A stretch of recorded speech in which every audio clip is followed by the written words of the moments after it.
Yeah, I know. I know. Wait, is that you? No, it's not me. That's right. What's that? Oh, Alright. No, but I was just using that to hold my seat, hold my plate. Yes. Say hi to the people.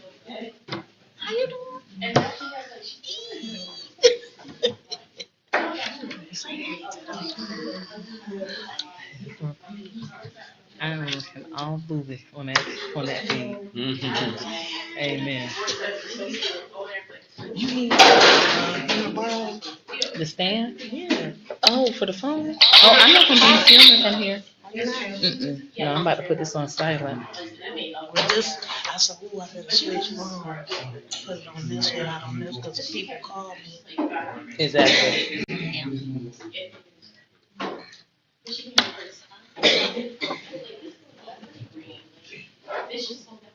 That can't be burned. No, they Oh, they won't let you go in. no, I didn't want to risk it because it's right below the thing. Thank you. Ask him if we're on. We all late. We all late. We all late. I know, but Ask him, this yeah, ask is him if we're on. I need a juice too, please. The juice. Oh, this? Oh, Yeah, this? yeah, yeah. All right.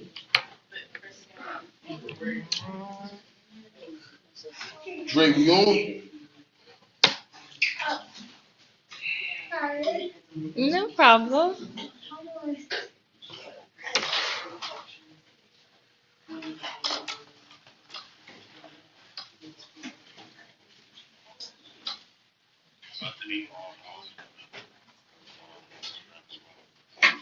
All right, listen. Where are we on? 'Cause my camera's frozen.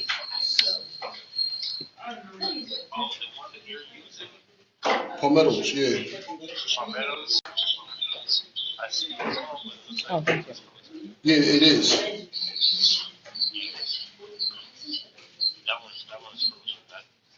So we need to go out and come back in? This.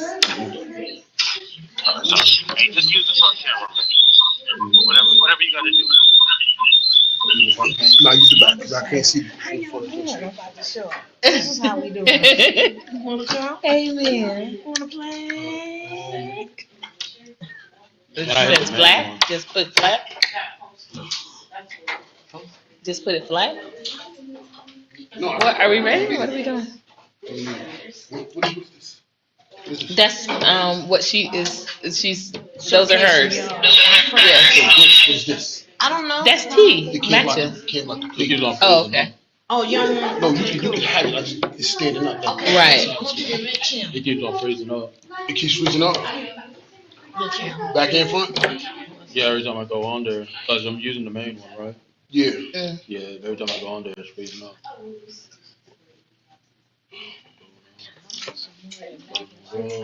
Then what do we just do? The straight record them? No live? No. We're just waiting. We're live now. It's too late now. We gotta go. Okay, so let's go. Are we ready? Yeah, you just got the one angle. That's all we got. Oh, this is one angle. Got you. Got you. All right. Oh. All right. The countdown. What are we doing?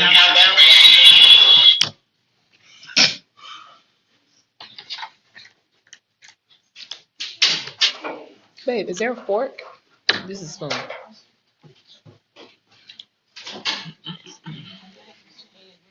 Yeah, there is one right here.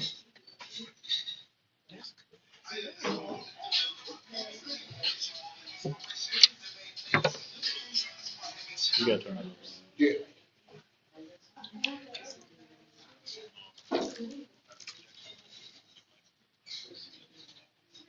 Okay. Like, when you ready to go? All right, let's go. Help me You don't know. have to talk loud. The mic is right in front of you. Okay. Y'all two do. All right. Okay.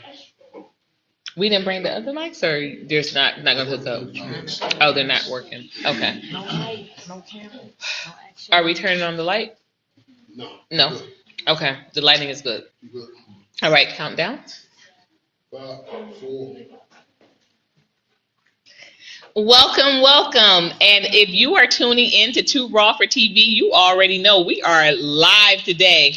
Now, okay, usually I open up and I say a little applause for the plate, but I'm going to need more than just an applause for the plate today, y'all, because we are live. We're going to need some roars for this plate, y'all, because we have a lovely spread today on Color Me Raw live.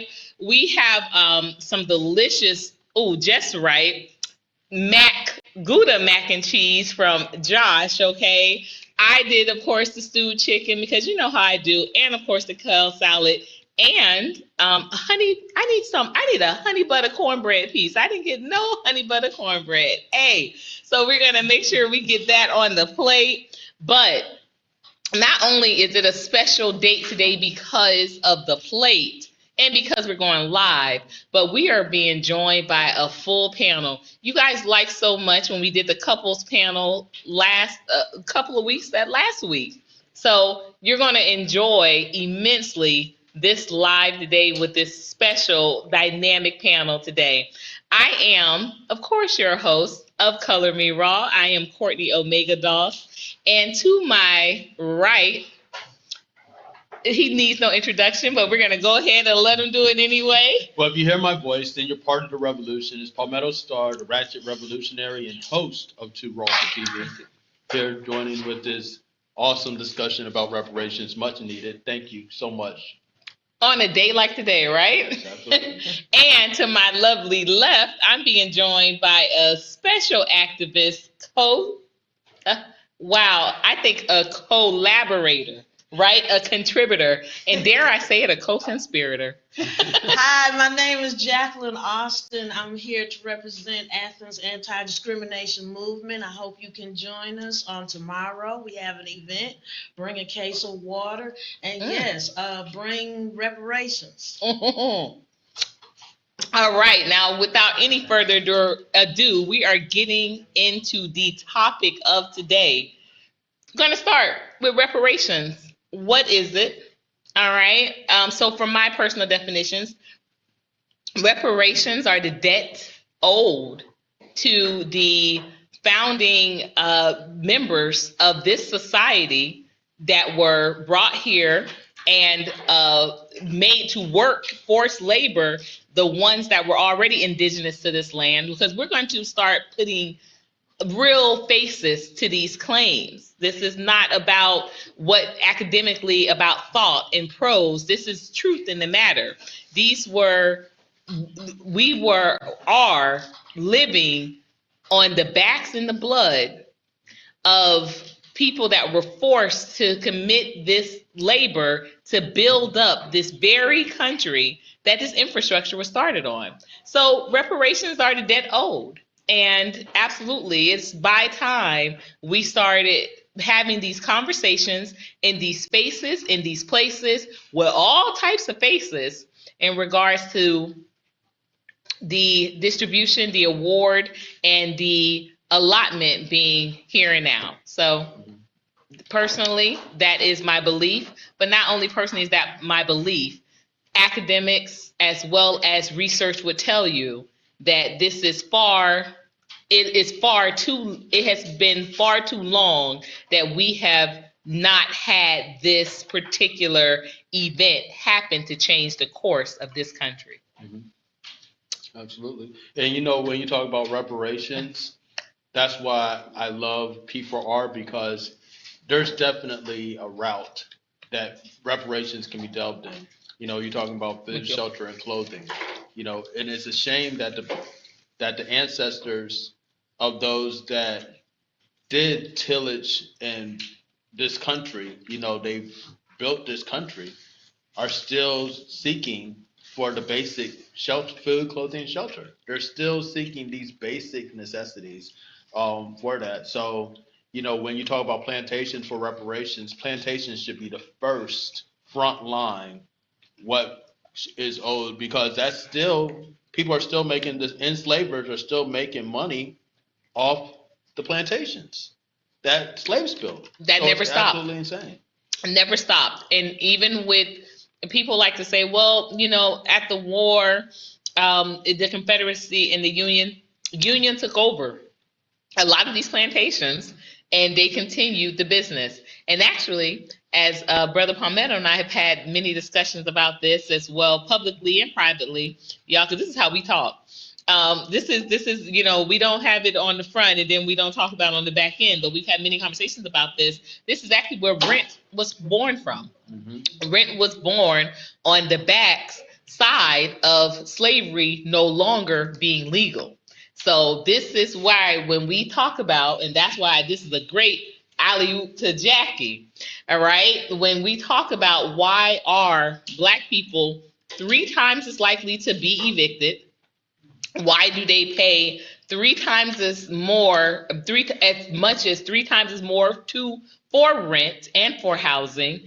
And when we say why is it that they are 4 times as likely to experience homelessness during their lifetime, this is by no stretch a coincidence. Jackie. It's not a coinky-dink. History has showed it. It's prevalent now, today, in society. If you look around then versus now, history speaks to it.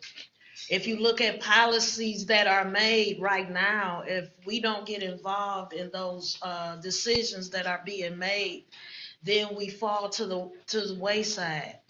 Families now cannot afford even to buy a house, let alone rent. Come on. Yet individuals are being told that if you have to meet a criteria, I didn't know that me wanting and having my own land or basically keeping it, and there's fortified information that is written in black and white that says it is my right, it is owed to me. So I say that it's a right, it's owed. Housing is a right. Land is a right. Right now, if you look across the United States of America, gentrification has taken over like a plague. It reminds me of the Ebola virus. Wow. It also lets me know that if we don't, as a people, connect, unite, educate each other, and hold each other up on our ancestors, right now, I feel like we do them a disservice by not speaking and elevating them and what they fought for. And that's just me wanting to paint the White House black. If we want to go that far into history. Speaking of that, Jackie, first question going to you. First of all, Brother Palmetto, where is your plate? It's already gone. He took care of that. You got already gone. The mate's already finished. You got to double up. You got to double up. Okay, well, I don't know how to get off. You got to double up. But Jackie, because of that, with painting the White House black, the first question goes out to you in regards to reparations. When we're having this question, because the number one question always comes up is that, well, I never had slaves. I never, right? And this is what happens. No one on this earth right now has owned slaves. So who owes? Who pays? Question for you. Who owes? Those that have benefited, those that have written connection. Those backlogs speak to it today. Right now, we have a freedom of information that is being threatened, so that we can go back and look at those documents and make sure that the debt is paid. I'm not sure, I have to look into this history, but my grandmother, last name Taylor, possible connection to John Taylor, one of the presidents. So it's like, come on, I believe she had to have been, and for what is known to my family members is that she was one of his slaves. She took on his last name. So with that being said, pay the debt that you owe. It belongs to me. Now, you'll say, and some will say, well, that happened some years ago, but yet it's still relevant. It's still relevant. And if it wasn't a thing today in 2025 and present time, then it only lets me know that, okay, somehow someone or something or entities that be are trying to sweep this under the rug.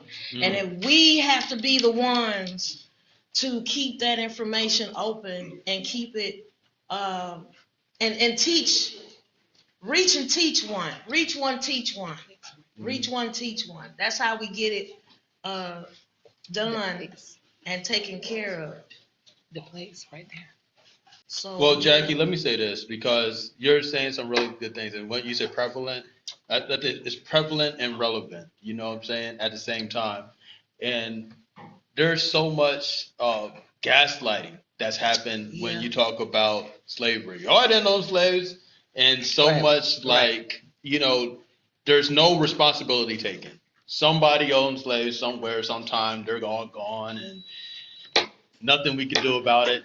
It's already done, So when you talk about narcissism and narcissistic sort of behavior, the what is called the dominant society always displays those sort of character traits of narcissism, where they gaslight people and they say, "Oh, this is nobody's responsible for slavery. It just happened." And now nothing, we can't do anything about it, but you're still. I laugh, but it's not funny. that. But this is how this is the cognitive dissonance, and Right. this is true. They're like this stuff just happened. Right. These properties just built themselves. People just committed to having their families torn apart, having their women and men suffer brutal, terroristic, sexual and physical trauma and abuse. Mm-hmm. And it was willing. It was a willing. This was an agreement. Mm-hmm. Who would agree to this? So not to laugh, but just continue with your point. It's actually kind of funny. It is funny. It's funny because there is no responsibility taken for real events, and not only that, there's real people are really benefiting still from slavery. They're still Let's talk about it. benefiting from slavery. They're living in the same places. They have passed down that wealth. They have. I mean, everything that happened during slavery to benefit this country. Slavery is the reason why America is the #1 country in the world right now, and can present themselves as such because of slavery. And it's only because of chattel slavery that America is able to present themselves as a world superpower. Absolutely. That's the only thing that is the reason why America is able to present themselves as a superpower. Then I would say to that, then if I took on the last name, if you taken away my language, then cut the check. Cut the check, Taylor, Washington, whoever, cut the check. Cut the check. Cut the check. It's owed to me. It's owed to me. You forced me to take on your last name. My mother's name was McLaughlin. So that's Irish. So that lets me know the McLaughlins are old. Come on, I need to find out where my slave master is and dig him up, and hey, where did you dump these papers at? I need those papers. Or I could just go into the archives and go from there. I mean, they still pulling up dinosaurs, digging up DNA and pulling. They still, they can find. I mean, come on, with all this technology now, tell me that you can't locate my people. They find water on the moon. Yeah, and they're finding light sources in space, but we don't know who to cut this check to. It's confusion. I'm not confused when it comes to the money owed. I'm not confused at all. I mean, I know it's there. I know it's relevant. I know it's relevant to today, to right now, because that's my legacy. And we won't go into the 13 families. Right. But that's where it starts. I mean, because come on, is it true? But England kind of owns the numbers, the Social Security, they kind of. So I mean, Queen, she's still kind of gooey enough that I can dig her up and go over there to Scotland and get my You say ancestral gooey? right. She's gooey. She just That's a plug, I think, for the mac and cheese. okay.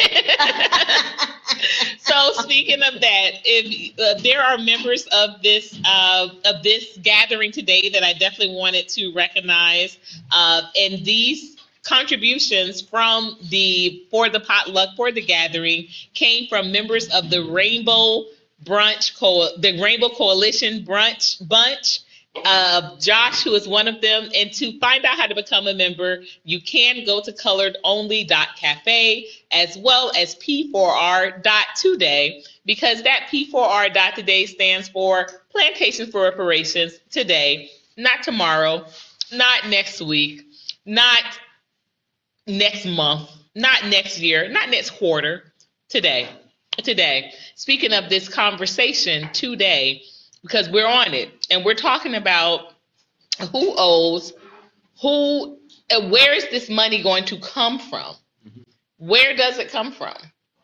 Well, we first got to address an elephant in the room, a pink elephant in the room. Let's do it. Because right now we can't really talk about reparations without addressing the fact that zero population growth with the so-called white populace around the world, you know? So, there's a zero population growth happening, which means the death rate and the death rate is actually higher than the birth rate, Wow.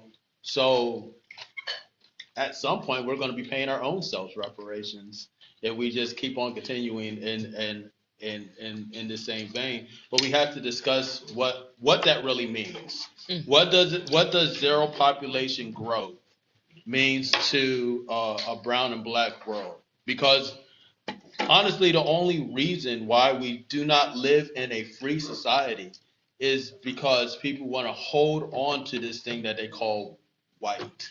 They want to hold on to this. It's privilege. They want to hold on to the idea. It's they want to privilege. hold on to the Yeah, aesthetic. They want to hold on to the phenotypes. They want to hold on to those things that define what white is, And in a free society, those phenotypes, those things would not exist. You know what I'm saying? So the fact that we are living in a prison planet, because people want to hold on to this thing that is not sustainable, which is the idea of white, because it's just an idea. They want to hold on to this idea of whiteness, and that's the real reason why a lot of these things are occurring, because we're not able to live in a free society. We're not able to live freely because people want to still hold on to this imaginary thing that they call whiteness. And that's what it is. And zero population growth is a very dangerous thing for black people, because before these so-called white people will release the reins of power, they are homicidal and suicidal. They will destroy themselves and destroy everybody around them before they do that. You know what I'm saying? So I don't. We got to have that real discussion about zero population growth and what that means in the reparations stratosphere. I love that, and I love also too that this conversation is one that is not new for you, Brother Palmetto. This is something that you covered, that you planted a seed with 3 Steps to End Racism right now, with your novel, your book, and you disclose. It's almost like a workbook. Yeah. It discloses some concepts, some forward thinking with what can be applied on the daily, what can be applied immediately, and what can be applied in order to make sure that these conversations don't just continue in the academic world, but they're actually practiced and implemented. Mm-hmm. What were some things? Give me 2 things that maybe you saw around the time of you putting together this work. And it's a great work. It's a great work. We've covered it a couple of times during this podcast. as well as prior to with other discussions. But what were a couple of things that you have found to be quite aha moments as things have played out these last 5 years since you've written the book? Well, the book is actually three steps to end racism right now, which you could get on 2rawfortv.tv. Yeah. Is actually more relevant now than it was when I wrote it in 2020 during the pandemic, because so much has transpired that it's just, they're trying to blur out the history. They're trying to get all the immigrants out of America.